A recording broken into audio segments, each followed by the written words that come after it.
अस्सलाम वालेकुम नाजरीन, आप देख रहे हैं नया पाकिस्तान और मैं हूं शहजाद इकबाल। सिविलियंस के मिलिट्री कोर्ट में ट्रायल के खिलाफ मुख्तलिफ दरख्वास्तों पर आज सुप्रीम कोर्ट में एक और अहम समाअत हुई है, जिसमें चीफ जस्टिस पाकिस्तान उमर रजा बंदियाल ने सिविलियंस के मिलिट्री ट्रायल से मुतल्लिक अहम रिमार्क्स दिए हैं और ट्रायल के तरीक़ेकार पर सवालात भी उठाए हैं। अहम बात यह कि चेयरमैन पाकिस्तान तहरीक इंसाफ साबिक chief justice Jawad Khawaja, senior कानूनदान एतजाज एहसन और सिविल सोसाइटी की जानिब से आम शहरियों के मुकदमात आर्मी एक्ट के तहत चलाने के खिलाफ दरख्वास्तें सुप्रीम कोर्ट में दायर की गई थी।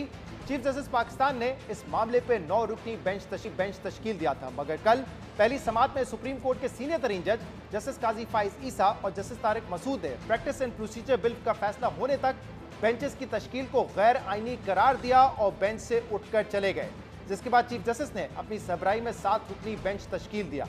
जबकि आज समाअत में मुख्तलिफ दरख्वास्त गुजारों के मुतजाद मौक़िफ़ ने अहम सवालात खड़े कर दिए हैं, क्योंकि सिविल सोसाइटी के वकील फैसल सिद्दीकी ने अपनी दरख्वास्त में सिविलियंस के मिलिट्री कोर्ट में ट्रायल को चैलेंज नहीं किया, बल्कि सिर्फ मखसूस लोगों के खिलाफ ट्रायल पर एतराज़ किया है। जबकि दूसरी तरफ साबिक चीफ जस्टिस जवाद ख्वाजा के वकील ने सिविलियंस के मिलिट्री ट्रायल को गैर आईनी करार देने की दरख्वास्त की है, जिस पर चीफ जस्टिस उमर रजा बंदियाल ने आज कुछ अहम रिमार्क्स दिए।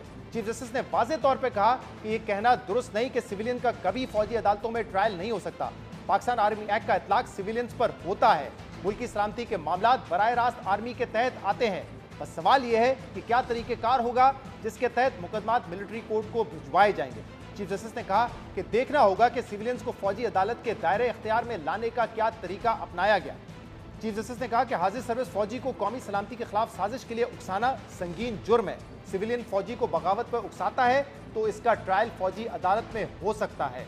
कॉमन सेंस है, ऑफिशियल सीक्रेट एक्ट के तहत जराइम का तयन फौज ने ही करना है, मगर फौज के सिविलियंस की हवालगी की दरख्वास्त में ठोस बुनियाद नहीं दी गई। चीफ जस्टिस ने कहा अटॉर्नी जनरल से पूछेंगे ठोस बुनियाद बनाकर सिविलियंस की हवालगी की दरख्वास्त क्यों नहीं की गई। जबकि चीफ जस्टिस ने आज ये भी वाजे कर दिया है कि वो ना खुद नोटिस लेंगे ना जुडिशल ऑर्डर करेंगे और कोशिश होगी कि इस केस का नतीजा मंगल तक निकल आए। जबकि केस की समाअत को पीर तक मुलतवी कर दिया गया है, मगर इस मामले पर 7 रुकनी बेंच बनाने पर वफाकी वज़रा मुसलसल अदलिया को तनकीद का निशाना बना रहे हैं। वज़ीर दिफा ख्वाजा आसिफ ने कल अदलिया को निशाना बनाते हुए कहा कि माजी में फौजी अदालतों में ऐसे ट्रायल्स की तौसीक करने के बावजूद ये दरख्वास्तें कबूल कर ली गई। रियासती इदारे आईनी दायरेकार में रहकर काम करें।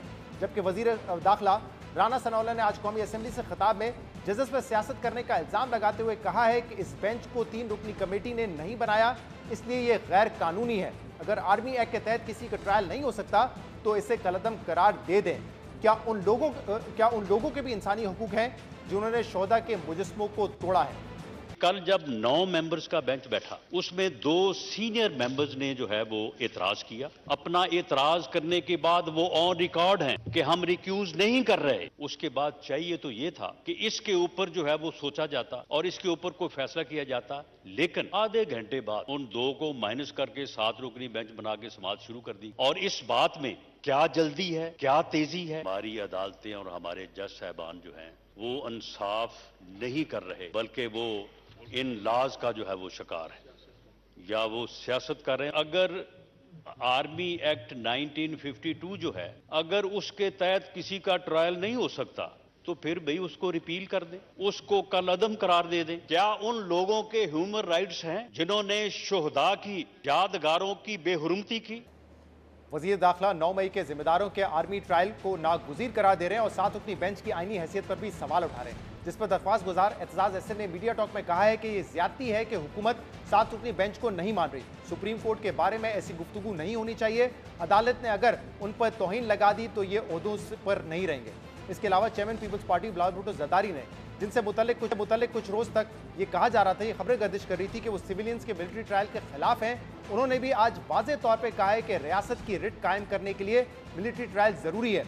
अगर रिट कायम नहीं करनी तो फिर ताले लगा दें। अगर मिलिट्री इंस्टॉलेशंस पे हमला होंगे, अगर यादगार ए शोहदा पे हमला होंगे, अगर वो कानून में वो शिक मौजूद है, तो पाकिस्तान पीपल्स पार्टी फिर आपका दिफा करने के लिए मैदान में नहीं उतर पाएंगे। I believe it's too little too late, Janab Speaker. It is the responsibility of the Parliament, of the government, of the judiciary especially, to establish the rule of law of Pakistan, to establish the writ of the state of Pakistan. वरना तो फिर आप वो ताला लगा दें। अगर ये इजाजत मिल जाए सियासी जमातों को कि आप अपने ही इदारों पर इस किस्म के हमले कर सकते हैं और कानून आपका नहीं पूछा जाएगा, तो आप फिर ये मुल्क नहीं चल सकेगा। चेयरमैन पीपल्स पार्टी बिलावल भुट्टो जरदारी भी मिलिट्री कोर्ट्स के तहत ट्रायल की जरूरत पर जोर दे रहे हैं। अब देखना होगा कि सुप्रीम कोर्ट इस हवाले से क्या फैसला देती है। आज सुप्रीम कोर्ट में समाअत के दौरान दरख्वास्त गुजारों और जजेस के दरमियान अहम रिमार्क्स का तबादला हुआ। वकील फैसल सिद्दीकी ने मौक़िफ़ अपनाया कि मेरी दरख्वास्त बाकी दरख्वास्तों से अलग है। मैं इस पर दलाइल नहीं दूंगा कि सिविलियन का ट्रायल ऑफिशियल सीक्रेट एक्ट के तहत मिलिट्री कोर्ट्स में नहीं हो सकता। ये भी नहीं कहता कि मिलिट्री कोर्ट्स के जरिए ट्रायल सिरे से गैर कानूनी है, क्योंकि सिविलियंस के ट्रायल की माजी में मिसालें मिलती रही हैं। वकील फैसल सिद्दीकी ने कहा कि उनका मुद्दा यह है कि मुल्ज़िमान को फौज के हवाले करने के अमल में मखसूस अफराद को चुना गया है। अदालत में जाकर कहा गया 15 लोगों को हमारे हवाले कर दें। तमाम मुल्ज़िमान में से चंद के साथ अलग सलूक हुआ। एक FIR में 60 मुल्ज़िमान हैं तो 15 मिलिट्री कोर्ट्स को दिए गए। फैसल सिद्दीकी ने मजीद कहा कि उनका दूसरा नुक्ता फेयर ट्रायल का है। एक इल्ज़ाम पर ट्रायल के बाद कुछ लोगों के पास अपील का हक होगा और कुछ के पास नहीं होगा। इस दौरान जजेस ने फैसल सिद्दीकी से कई अहम सवालात किए। जस्टिस मंसूर अली शाह ने सवाल किया कि सिविलियंस ने आर्मी एक्ट या ऑफिशियल सीक्रेट एक्ट की खिलाफवर्जी कब की। आर्मी एक्ट या ऑफिशियल सीक्रेट एक्ट के तहत ट्रायल तो तब होता है जब बात कौमी सलामती की हो। किस बुनियाद पर किसी शख्स पर ऑफिशियल सीक्रेट एक्ट की दफात लगाई जा सकती है। जस्टिस मंसूर अली शाह ने पूछा कि सिविल ट्रायल चल रहा हो तो फौज कैसे फैसला कर लेती है इस शख्स को हमारे हवाले कर दें। जस्टिस मुनीब अख्तर ने पूछा कि क्या आर्मी अथॉरिटीज़ ये फैसला भी कर सकती हैं कि सिविलियन को हमारे हवाले कर दो। जस्टिस याया आफरीदी ने रिमार्क्स दिए, आपने कहा कि आर्मी एक्ट को रहने दें, तरीक़ेकार को देखें, फिर तो हमें इंफरादी तौर पर एक एक शख्स की गिरफ्तारी को देखना पड़ेगा। जजेस के इन रिमार्क्स और सवालात का वकील फैसल सिद्दीकी कोई वाज़े जवाब ना दे सके, जिसके बाद चीफ जस्टिस ने फैसल सिद्दीकी से कहा कि आप ऐसा करें कि ब्रेक ले लें। सवालात के जवाबात ना देने पर आपको जुर्माना देना पड़ेगा। और फिर ब्रेक के बाद वकील फैसल सिद्दीकी ने मौक़िफ़ अपनाया कि आर्मी एक्ट का इतलाक बराह रास्त आर्मी के अफसरान और मुलाजमीन पर होता है। सिविलियंस का ट्रायल सिविल अदालतों में होता है या फिर इंतहाई गैर मामूली हालात में फौजी अदालतें फाल हो सकती हैं। इसके अलावा आज समाअत में साबिक चीफ जस्टिस जवाद एस ख्वाजा के वकील ख्वाजा अहमद हुसैन ने लार्जर बेंच बनाने की इस्तदा करते हुए मौक़िफ़ अपनाया कि सिविलियंस का कोर्ट मार्शल करके बुनियादी हुकूक को मजरू किया जा रहा है। सिविलियंस का कोर्ट मार्शल गैर आइनी है, जिस पर जस्टिस एजाजुल एहसन ने रिमार्क्स दिए कि 21वीं आइनी तरमीम केस में अदालत ने यह कहा था कि फौजी अदालतें जंगी हालात के लिए बनाई गई हैं, जिस पर वकील अहमद हुसैन ने कहा कि मेरे इल्म में नहीं कि मौजूदा हुकूमत का मौक़िफ़ हो कि आजकल जंगी हालात हैं।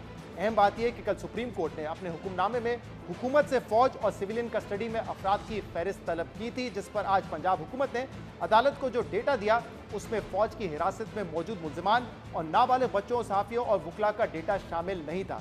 जबकि अटॉर्नी जनरल की जानिब से अदालत को बताया गया है कि इस वक्त मिलिट्री कस्टडी में 102 अफराद हैं, जबकि कोई भी खातून, सहाफ़ी या वकील मिलिट्री कस्टडी में नहीं है।